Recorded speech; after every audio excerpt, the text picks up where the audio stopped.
Sama nih teman-teman, tadi saya sudah sempat coba adakan polling sebentar gitu ya. Jadi saya sempat coba tanya, apakah teman-teman sudah membuat akun di Bukalapak atau belum? Dan hasilnya menunjukkan sebanyak 81% ternyata sudah punya akun ya rata-rata ya. Jadi ini sekitar 18%. Ya, sudah punya. Sekitar 18% nanti Baru teman-teman sedikit pembelinya. silahkan nih ikuti cara untuk membuat akun dan juga memverifikasinya seperti apa. Nah, untuk teman-teman yang sudah buat akun juga jangan lupa untuk nanti segera diverifikasi ya teman-teman akunnya gitu ya. Karena nanti kalau belum diverifikasi, ketika teman-teman mengupload produk, nanti produknya tersebut belum bisa ditemukan oleh si konsumen di kolom pencarian gitu ya. Jadi kan sayang banget tuh kehilangan peluang untuk adanya transaksi atau penjualan. Jadi sebaiknya setelah buat akun langsung untuk segera melakukan proses verifikasi akun gitu ya. Nah, apa aja? Nah, coba kita dijelaskan singkat ya hari ini gitu. Yang pertama saya mau coba jelasin gimana caranya untuk buat akun bagi teman-teman yang mungkin belum sempat buat gitu ya. Nah, singkatnya di sini saya mau coba jelasin ada dua cara sebetulnya. Kalau teman-teman mau buat akun ya, bisa pakai cara via website atau nanti yang kedua adalah cara via aplikasi di handphone. Mungkin lebih mudahnya sih silahkan nanti bisa via aplikasi aja gitu ya. Kalau via website kan harus buka laptop atau mungkin buka dulu Iya, benar. komputer gitu ya. Mungkin prosesnya agak lama, jadi mungkin coba nanti bisa via aplikasi di handphone aja langsung tinggal download. Kalau yang menggunakan Android di Play Store, kalau yang menggunakan iPhone mungkin di App Store gitu ya. Nah, tapi kedua cara ini sama aja, nggak ada bedanya sama sekali. Tahapan-tahapannya juga, langkah-langkahnya juga sama aja. Jadi bisa diikuti ya teman-teman ya. Nah, yang pertama saya mau coba jelasin cara via website. Nah, cara via website sebetulnya modal yang dibutuhkan oleh teman-teman gitu ya. Modal untuk membuat akun lapak itu sebetulnya mudah aja gitu ya. Teman-teman yang penting sudah punya nomor yang aktif, nomor handphone aktif, atau alamat email, atau yang kedua bisa menggunakan akun Facebook gitu ya. Jadi dari ketiga cara ini, dari ketiga modal ini, mana diantaranya yang sudah teman-teman miliki gitu ya.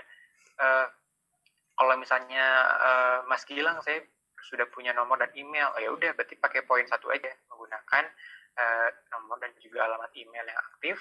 Nah, tapi kalau misalnya belum punya, untuk mengawalinya bisa menggunakan akun Facebooknya masing-masing gitu ya. Jadi modalnya dua ini aja, mau pilih yang mana gitu ya.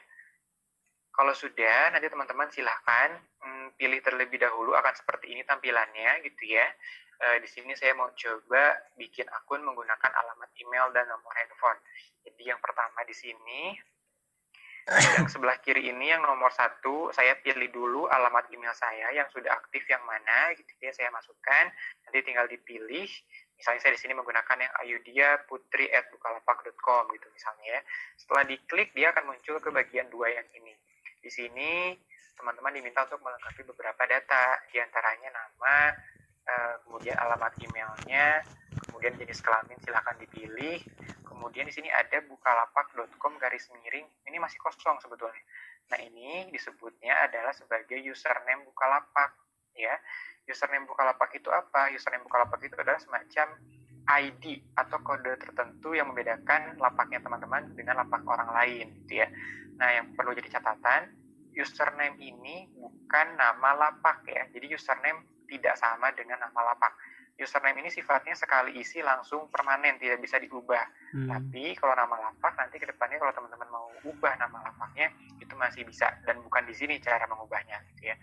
Jadi username ini silakan teman-teman mau sesuaikan dengan alamat emailnya atau mau sesuaikan dengan kode atau apa ya, kata-kata unik tertentu yang teman-teman mau gitu ya, selama masih tersedia boleh digunakan gitu.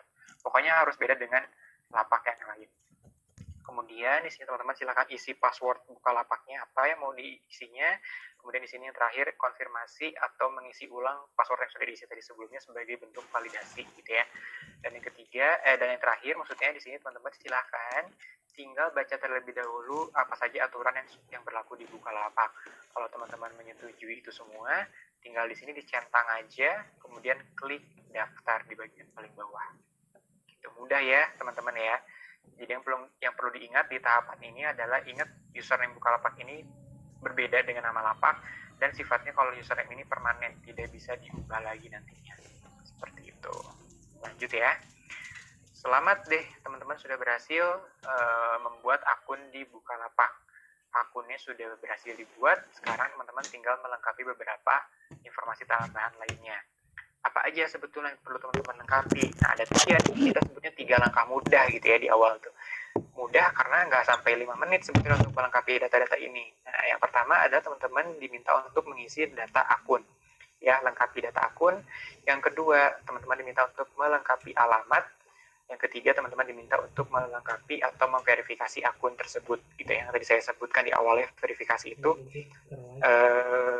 dilakukan di awal supaya nggak lupa nantinya gitu. Nah, kita coba bahas satu persatu setiap langkah-langkah berikut ini. Oke, nah yang pertama nih, kita diminta untuk melengkapi akun ya. Jadi setelah berhasil tadi membuat akunnya, kita perlu lanjut untuk melengkapi beberapa data-data akunnya gitu ya. Nah, di sini sebetulnya mudah aja, gampang banget. Kalau tadi di awal teman-teman daftar bukan melalui nomor handphone, maka di sini teman-teman diminta untuk mengisi nomor handphonenya gitu ya. Jadi misalnya tadi nih teman-teman kan di awal daftarnya menggunakan alamat email. Nah, berarti data yang perlu dilengkapi di sini adalah nomor handphonenya. Karena kan nomor handphonenya belum teman-teman sempat masukkan ya sebagai info datanya. Nah, kebalikannya kalau misalnya teman-teman tadi di awal daftarnya menggunakan nomor handphone, nah berarti di sini teman-teman diminta untuk melengkapi alamat emailnya. Seperti itu ya teman-teman.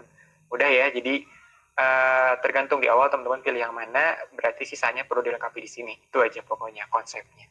Gitu. Nah, yang kedua adalah teman-teman diminta untuk melengkapi alamat pengiriman. Nah, jadi di sini apa sih Mas Gilang yang disebut dengan alamat? Alamat di sini sebetulnya alamat pengiriman produk teman-teman ketika nanti ada pembeli. Contoh gini deh, saya berjualan online, saya belum punya toko offline, saya belum punya toko sama sekali gitu ya, saya masih cuman barangnya ditaruh di rumah, di kamar gitu ya, gudang pun juga masih pakai tempat seadanya di rumah gitu ya, masih numpang.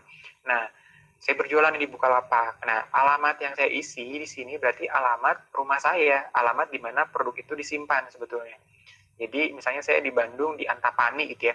Nah, saya coba nih cari di petanya Antapani, titik koordinatnya harus sesuai ya. Mungkin di peta tuh kadang suka ada yang nggak tepat gitu ya. Mungkin alamatnya sudah teman-teman isikan dengan alamat yang sesuai teman-teman gitu ya. Tapi kok nggak muncul, salah gitu ya. Nah, ya udah nggak apa-apa kalau gitu teman-teman tinggal disesuaikan di koordinatnya, digeser-geser gitu ya. Sampai benar-benar titiknya pas tepat di rumah tersebut gitu ya. Nah, misalkan saya sudah nih isi gitu ya. Nah, berarti nanti fungsinya apa? Alamat ini fungsinya adalah ketika ada pembeli di lapak saya otomatis kan akan mencari beberapa kurir yang akan mengirimkan produknya di daerah rumah saya gitu ya. Nah, patokannya nanti by sistem di Bukalapak di aplikasi, dia akan mengukurnya dari rumah saya. Karena dari titiknya tersebut adalah titik pengirimannya gitu ya. Jadi dikirimkan dari rumah saya, dari barang tersebut dikirimkan menuju ke tempat si konsumen berada. Nah, itu akan muncul nanti harga ongkos kirim untuk si pembeli nanti. Nah, makanya harus tepat. Kenapa? Karena supaya nanti juga si konsumen juga tahu gitu loh ongkos kirimnya berapa yang dia bayarkan. Seperti itu. Jadi ini penting banget ya teman-teman. Jadi nggak perlu khawatir, gimana Mas Gilang kalau saya belum punya toko fisiknya, belum punya toko offline-nya, ya nggak apa-apa. Pokoknya dari mana produk itu dikirimkan, disimpan gudangnya gitu di mana, nah itulah isi alamatnya di situ gitu ya. Lanjut, yang ketiga adalah